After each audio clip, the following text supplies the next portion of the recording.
Major support for Carolina Business Review provided by Grant Thornton. Operating in more than 100 countries, our tax, audit, and advisory professionals specialize in helping companies unlock their growth potential.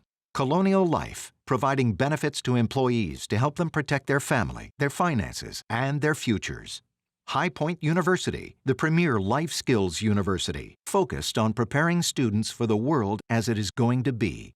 And Sonoco, a global manufacturer of consumer and industrial packaging products and provider of packaging services with more than 300 operations in 35 countries. As we finally start to head into the fall, many of the same challenges faced us that faced us in the summer and the spring. Of course, the public health crisis, the uncertainty about business, small and large, and the seemingly random start to school. I am Chris William, and welcome again to the most widely watched and the longest running, over 30 years now, program on Carolina business policy and public affairs. Thank you for supporting this dialogue. In a moment, we start with our expert panel, and later on, he is the president and CEO of JELD-WEN, the major window and door manufacturer that is enjoying this explosive growth during housing and the DIY craze.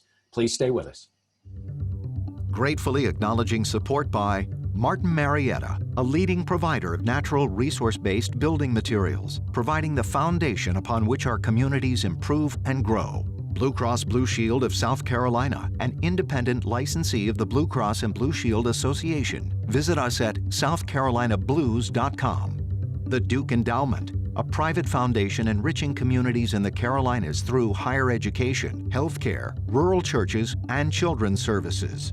Barings, a leading global asset management firm dedicated to meeting the evolving investment and capital needs of its clients. Learn more at barings.com. On this edition of Carolina Business Review, Sara Hazzard from the South Carolina Manufacturers Alliance, Aaron Nelson of the Chamber for a Greater Chapel Hill-Carrboro, and special guest, Gary Michel, President and CEO of JELD-WEN.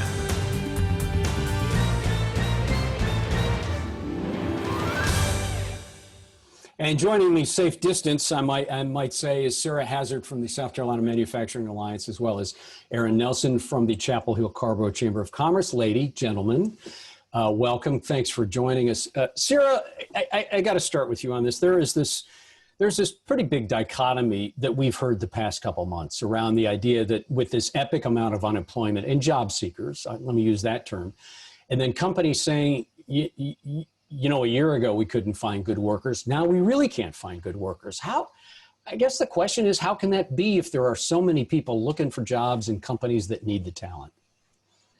You know, the beginning of the outbreak of the pandemic, we obviously saw a freeze in hiring for a period of time in manufacturing in South Carolina.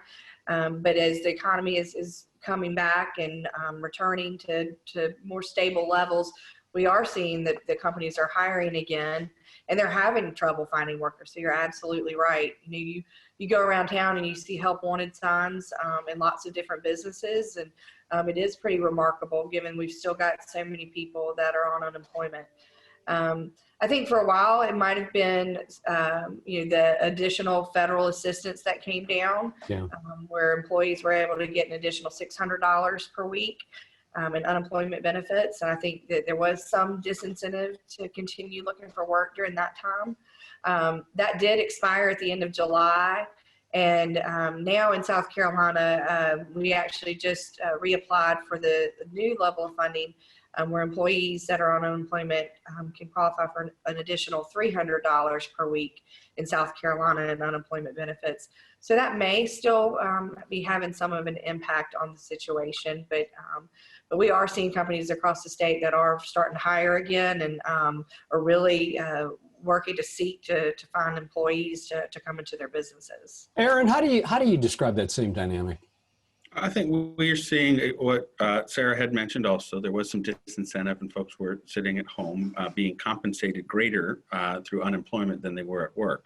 But today, we're seeing a disconnect between worker skill and work opportunity.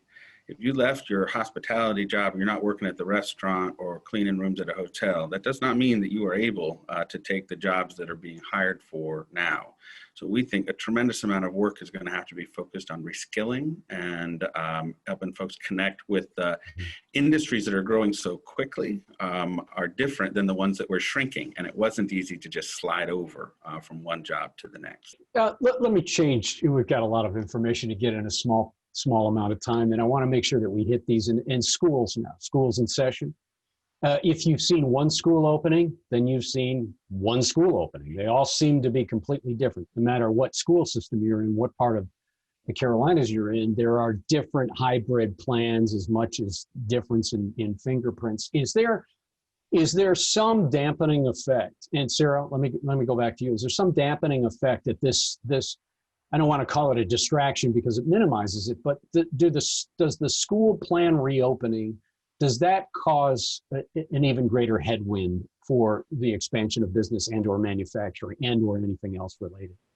Certainly. I think that for families, having to make adjustments based on what their school districts are offering for their students, it is having an impact on the businesses and on people being able to go back to work or even to seek employment. Mm-hmm. So yes, I do think that the school situation is having an impact.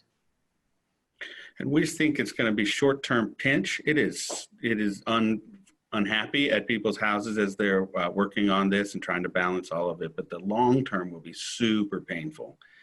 The impact we think this will have on, I don't want to say a generation, but we'll see these 6 months of difficulty in educating the children of our community. And if this goes on for months more, particularly in low wealth communities or children that have had difficulty connecting. When we take a look at the achievement gap, we think, when we take a look at student performance, when we finally do test them at the end of 2022, I think we'll see that this was a period of time where students who are not achieving well will be achieving worse. And that we'll have a lot of work to do when this is over to bring everybody back up to grade level. And not to diminish the idea of, as you just described it, Aaron, I'll call it educational attainment, not to diminish that there has been a lack of educational attainment, one of which we don't know yet. But, however, if all, rising tide sinks all boats as well as rising all boats, isn't there some consideration, and not to get too way out here, doesn't that have some consideration that everyone is facing the same thing with the same challenge? I don't think everybody's facing the same challenge. There are children who in their own private bedroom with a brand new laptop with high-speed internet take class. There are children who take class holding their 5-year-old little sister in their lap, trying to do it through a cell phone with 4 or 5 other people in the house. Okay. And those are very different experiences. With spotty internet and inability to upload or stream. And I think that we'll see those impacts we'll see those for a long time coming. Sara, does that disparate challenge, as Aaron just described it, show up for you all, for your colleagues, for your members? Yes, we are seeing that. We're hearing more and more about that. And I think Aaron hit the nail on the head that there are very different experiences for children across our state and internet, broadband issues to what their home lives are like and what their socioeconomic backgrounds are. And so, yes, we are seeing that and we're hearing that as well. Go ahead, Aaron. I was going to say, so there'll be some immediate challenges, but the long term, when, the third graders today who didn't learn terribly well how to read in third grade this way become 8th graders, become high school students. So I think we'll just see some of this, Sara's organization and her members and ours will see later. And I think we'll just have to keep in our head that there's an effort we're going to need to make 12 to 18 months from now to really try to remediate some of the disparate education that folks experienced. Does for a while there, the drumbeat of the last mile and broadband connectivity needed to happen, and I know that's still being talked about, but it's lost some momentum because it's lost some shine as being the most critical challenge. Are you hopeful? Are you optimistic that this idea that fleshing out full access to every corner of both states will indeed happen and it won't fall between the cracks? I think it's going to have to happen. We were taking a look at connection disparities. Not only are there some counties where only 70% of the people or 60% of the people have access, but then within those counties, it may be that only 50% of people of color have access to high-speed internet. And if you're taking high school from a McDonald's parking lot while holding your laptop trying to connect to somebody's Wi-Fi, that is a disparity that should be unacceptable, and I think it'll have to be our business priority. Sarah, you know something about public policy, certainly trained in it, but spent the last couple decades in it. Do you get the sense that the State House in South Carolina will follow through on the full funding for broadband to everyone? I think so. I think that this situation has put a spotlight on just the disparities in South Carolina and the availability for Wi-Fi access, and for so many reasons we've got to do it, and there is momentum in South Carolina to make that happen. So if you're a homeowner or a possible homeowner, or if you have anything to do with housing or construction, there is quite a bit of business going on in and around that area. Joining us now is the President and Chief Executive Officer of Charlotte-based JELD-WEN, the maker of higher-end doors and windows. Joining us safely from that operation is the President and CEO, Gary Michel. Gary, welcome to the program. Thanks for having me. Good morning, Chris. Thank you so much for having me this morning. You know, back in March, Gary, when your executive team and you're looking across the enterprise and wondering what was going to happen with the advent of COVID, would you have expected the explosion in DIY, home construction, home improvement to be as it's been over the last few months? Yeah, I think when we think back to what was going on in March, I think we were being very deliberate about our actions, about what might happen in a downturn. You know, the country was shutting down, the world was shutting down, quite frankly, as a global company. We were seeing what was happening in Europe, in Asia, and we were expecting a very similar, kind of shutdown in March. I'm not sure that we were really planning for an explosion in home building or home sales for that matter, and certainly not the R&R or remodel and replace business. What we saw happen was, first of all, businesses like ours deemed essential, any construction material products businesses being deemed essential in most of the markets around the world, which really put us in a position of starting to think about how do we stay open, how do we operate with social distancing, how do we make sure that we keep our people, our associates safe and healthy, and kind of keep them out of harm's way as we're trying to serve our customers and their needs. So we saw very early on our need to support our channel partners, our builder partners, as they were deemed essential as well and kept building. And then what we saw as people stayed home, they started to look at the projects around their house and make decisions. I've been putting this off for a long time. I'm going to go ahead and try to do some of these projects. And what we're seeing is a lot of remodeling happening. And now as people are figuring out how to have contractors in their home and do the work, we're seeing even more of that work happening today. You're an engineer, Gary. You think critically and think statistically. And there was an engineer that once said the light that burns twice as bright burns half as long. And I'm not saying that about JELD-WEN, but when you've got this kind of explosive growth in revenue, when you look year over year, of course, is there some strategy that you're thinking about or putting in place to make sure that you don't get caught flat-footed next year or the next 18 months to say, well, we kind of, and to use an analogy, the red was licked off this candy. Now going forward, we might have a different 2021 or 2022. How do you strategically plan for that kind of explosive growth?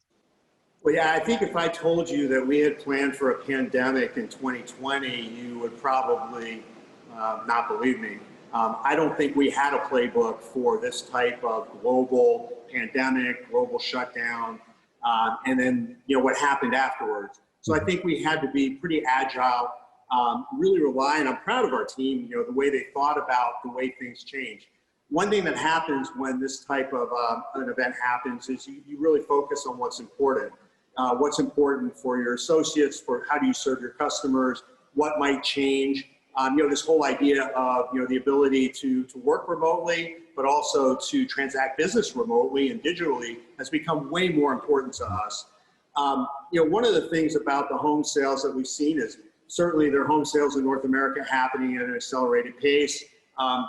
We hope that's not a sugar high and that it continues, but those actually have to turn into starts and ultimately completions, which will be more timed out over the next several quarters and certainly into next year, based on labor availability, based on when permits can be pulled and the like. So we expect to see that happen. It gives us some time to plan for that. But we're also looking at what are the trends that will happen in those homes that are being bought, as well as the trends in the repair and remodel market that we need to prepare for. So we're always looking for how to ensure that our capacity matches the demand that we see today and the demand that we might see from our channel partners and builders coming in next year. We're going to give our panelists a chance to ask some questions here. Sara, if you will, you want to start? Sure. Thanks, Gary, for being here. As we're watching the manufacturing industry, we know that it's going to be a major driver for, our nation's economic recovery. I'm curious to get your thoughts on what types of policies, whether at the state level or at the federal level, that you think the manufacturing industry is going to need to have the right business condition to be able to grow and thrive in the future years to come. Well, thanks. It's a great question. I think it's been interesting to watch how everybody has kind of come to looking at manufacturing again as a really important backbone of the American economy, for sure.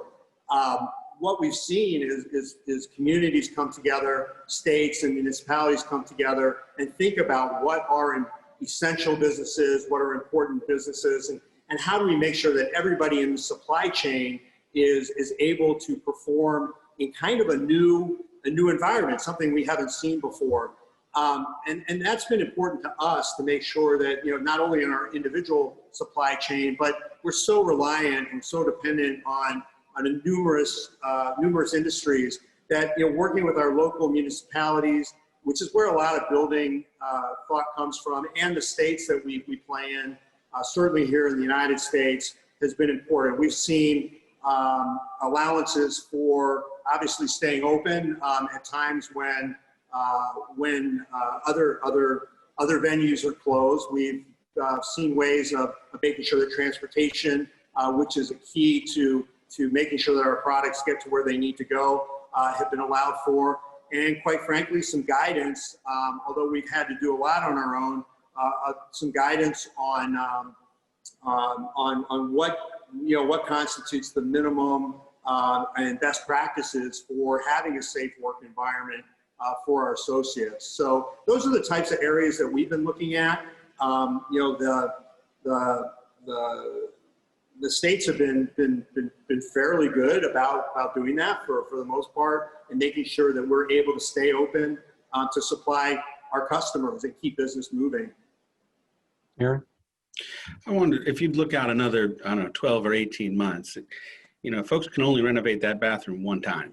Are you seeing that they're doing the work now and that there's going to be a real slowdown for you in terms of work that you're doing on repair and renovation? And what is your long-term perspective on housing maybe 12, 18 months from now?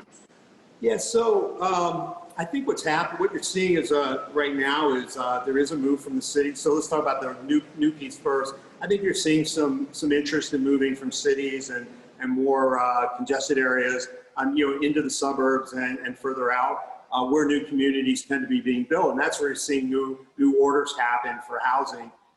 Will that continue for a while? I guess we'll wait and see. The thing about housing is it's always related to jobs and it's related to location.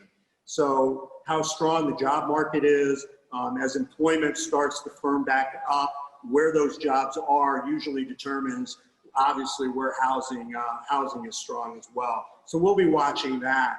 On the repair and remodel side of the business, really worldwide, R&R tends to be a fairly more stable piece of our business. It really doesn't cycle as much as residential new construction.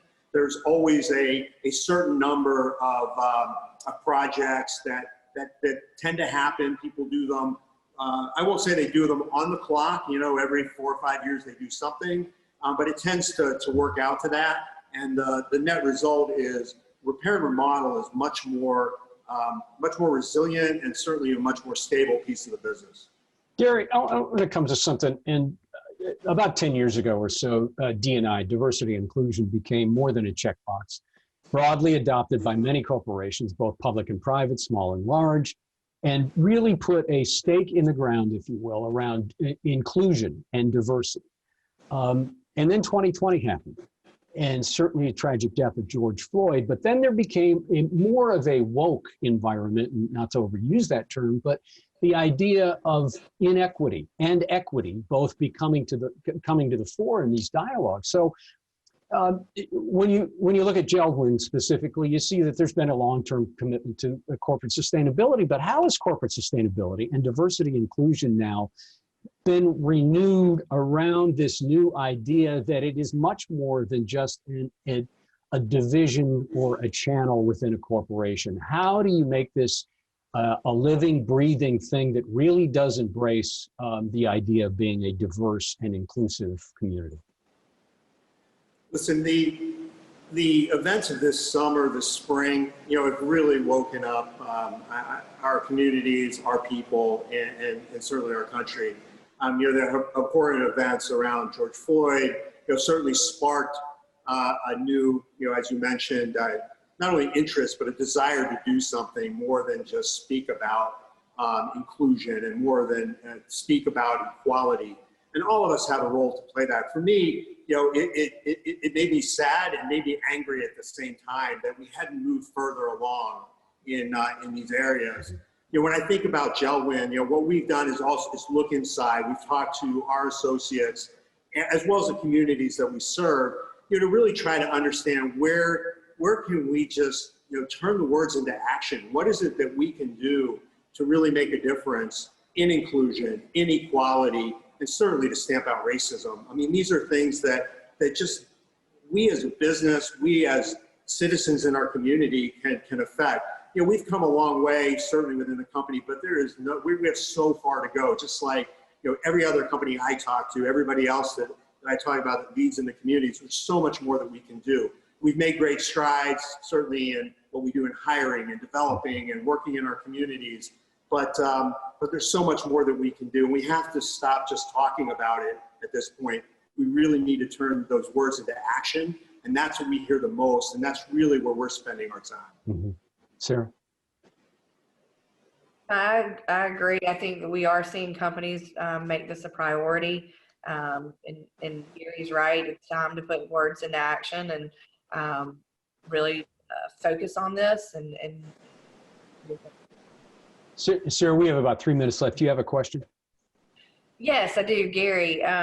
You mentioned working remotely. I'm curious, with your workforce, how have your folks been able to adjust to the ones that are continuing to work remotely and, facing issues like childcare and virtual learning, and what impact that's had on your employees? So, so we really, when, we talked a few minutes ago, we have essential operations. Certainly keeping our factories operating has been a little bit of a challenge and taken a little bit of creativity, but our primary concern there has been to keep those in their own bubbles, if you will, so that we've kept travelers, we've kept people from traveling in and out. We've made sure that those communities, stay as pure as possible. We obviously are doing health checks and health screens. We've done sanitations and making sure that our jobs are socially distanced there so that people feel safe at work, that they are safe at work, and that we don't introduce or cross-introduce the virus anywhere there. So that's been important. As far as remote goes, I guess, for somebody like me that's been working for quite a bit of time, this idea of remote work probably was not something that came naturally. And I've been very impressed with how our team has quickly adopted to using platforms like this to have conferences and meet with customers, meet with suppliers, meet internally. But I will say that the deliberate nature of our communications has probably been the key here at JELD-WEN. We become more deliberate about making sure that we we speak with people, that we include people in our meetings and conversations. We reach out to people that maybe we haven't heard from in a while, that you might bump into if we were in an office, but you don't naturally do that when you're away. We do have issues, as kids have started to return to school. Our clock has changed, right? The times that we have meetings and the way that we have meetings or even deadlines for things have changed quite a bit. And I think we've started to have to adapt to that. And we're trying to be cognizant of the fact that people are playing multiple roles in their lives today that they might not have been playing even 6 months ago. Mm-hmm.